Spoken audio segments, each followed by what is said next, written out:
Bonsoir tout le monde. Nous allons vous présenter notre première série vidéo de chez Récifalocéan.com. Nous allons plusieurs fois partir à la découverte de nos chers membres pour nous présenter leur passion, les bacs récifales. Aujourd'hui même, nous partons chez Cube d'eau, Serge. Allez, c'est parti. Me voici devant la porte André de chez Cube d'eau. Allez, c'est parti.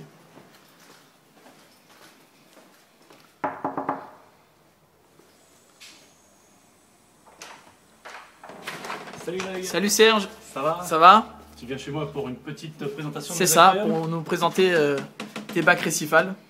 Ben, entre donc les amis de Récifal Océan. Allez, c'est parti. Présenter mes petits aquariums Ok. qui sont là. 2 d'eau de mer, 2 d'eau douce. Donc ça fait déjà une bonne...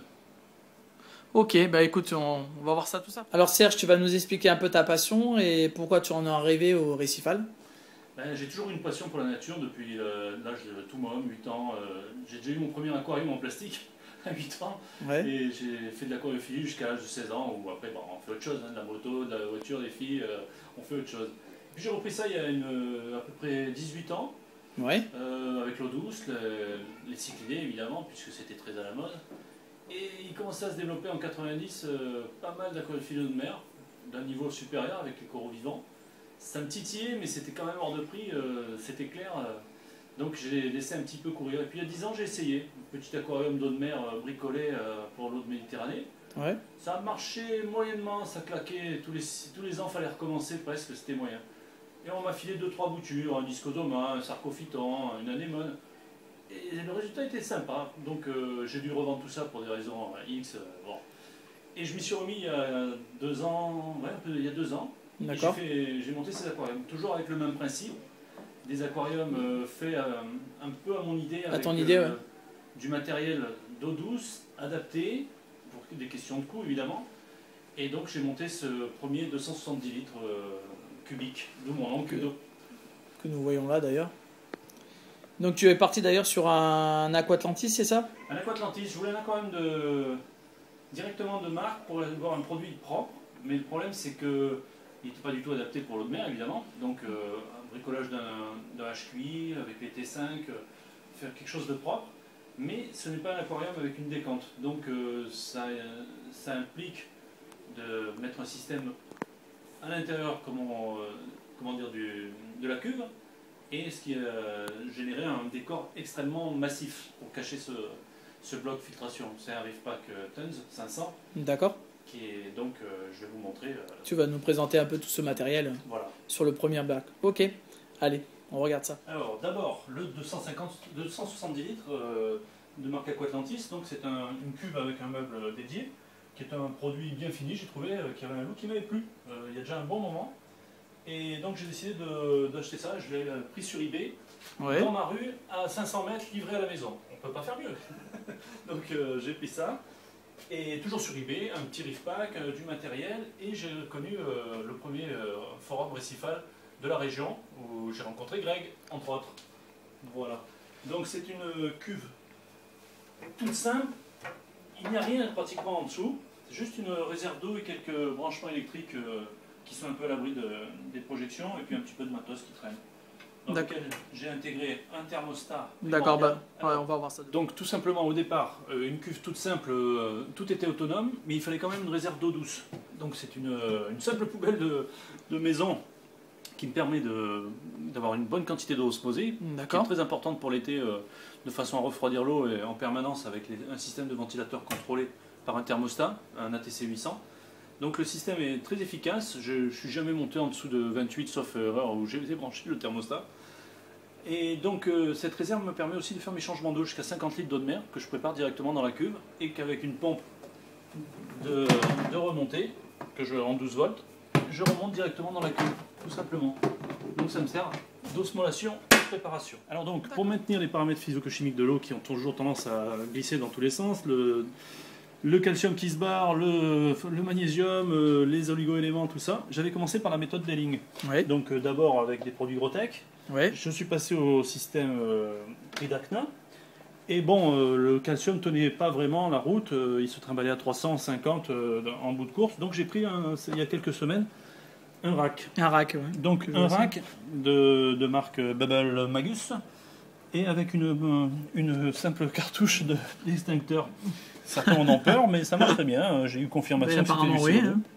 Ça marche Donc très bien. les paramètres se sont carrément cassés la gueule parce que il faut savoir le régler et en douceur, sinon c'est une cata.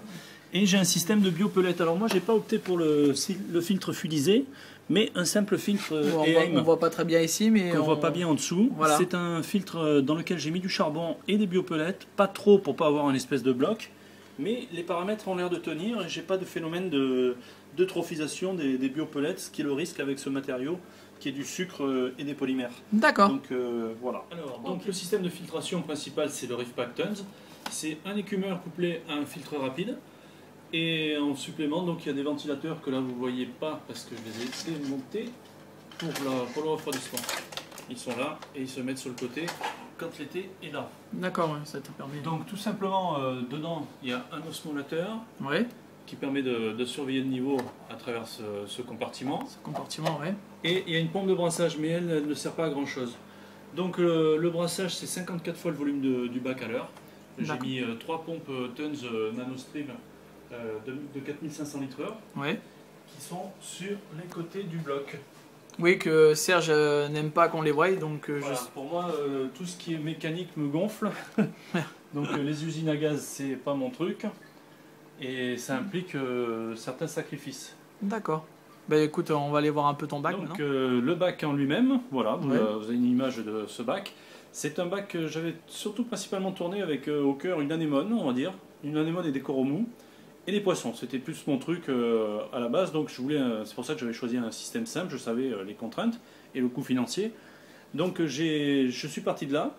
Alors les anémones, elles sont parties dans tous les sens autour, en forme de couronne, c'est principalement des quadricolores. Oui. Et j'ai eu une très bonne blague avec une anémone qui m'a tué tous mes poissons en une seule nuit. Donc ça c'est le genre de blague qu'il faut se méfier grave. On m'a donné une anémone qui est Ecteractis magnifica qui elle part à la dérive dès qu'elle se sent pas bien et donc finit dans les streams qui sont des merveilleux hacheurs d'anémones qui ont tué tous les poissons en une nuit. Ça c'est hyper important. J'ai pris tout un paquet de pierres vivantes d'occasion, mais ça a entraîné un petit problème, c'est qu'elles sont des Majanos un peu partout. Ah oui, oui je vois ça. Et les Majanos sont un problème pour certains coraux, pas tous, mais certains c'est clair. Ça n'empêche pas que certains coraux durs se sont très très bien développés. J'ai pris cet Acropora qui a plus que triplé. J'ai pris une petite bouture d'Acropora rose qui plaît beaucoup à Greg. Je sais pas qui pourquoi. est très très belle d'ailleurs. Et qui elle se développe de façon assez exponentielle. C'était juste gros comme un petit doigt. Et ça marche quand même. Dans l'ensemble, je ne suis pas mécontent, mais je suis limité par la population qui influe sur les qualités d'eau, évidemment, et le manque de performance du matériel. Ça, c'est clair. Ce qui m'a entraîné vers un autre bac, parce que quand on commence un bac, on se met des limites, la population devient ce qu'elle est, assez violente, donc certains poissons ne supportent pas.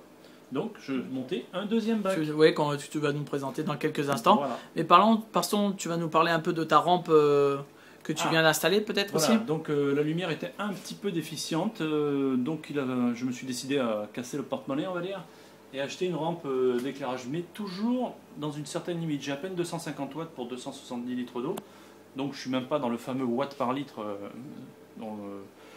que l'on préconise. Et j'ai voulu faire un mélange. Le T5, c'est très cher et très peu performant. Enfin, pour avoir de la performance, il faut y mettre un sacré prix. Donc j'ai plutôt opté pour ça, qui est un mélange de 4 T5 et un petit HQI de 150 watts. D'accord. Qui est motoventilé, avec des ballasts électroniques. Et j'ai mis 2 mois à avoir. 2 mois à avoir. Donc ça, c'était la blague. La Poste, merci, bonjour. Écoute, très bien. Mais écoute, nous allons passer un peu sur le petit Elos que tu vas nous présenter de suite.